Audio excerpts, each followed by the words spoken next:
நமஸ்காரம். நான் ஸ்ரீரங்கம் மேலூரில் இருக்கக்கூடிய பிரத்திங்கரா தேவியினுடைய ஸ்ரீ நாராயண பிரத்திங்கரா பீடத்தில் 2வது ஆச்சாரியன்.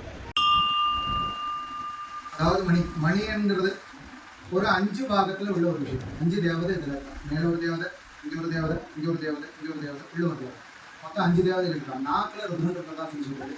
அந்த ருத்ரனுடைய நாக்கினால அடிக்கும்போது வைப்ரேஷனில் இந்த ஓங்கார சப்தம் வரும்.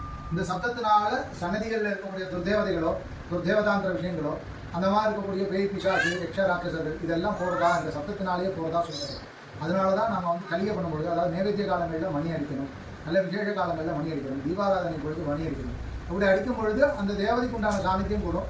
எல்லாருடைய உடம்புல இருக்கக்கூடிய சப்த சக்கரங்களுடைய இருக்கும் ஆதாரமாக இருக்கிறதுலேருந்து ஆதாரத்தை கிளம்பி இந்த மணியினுடைய ஓங்கார சப்தத்தினால எல்லா விதமான ரக்ஷஸும் நமக்கு கிடைக்கும் அப்படின்னு சொல்கிறது.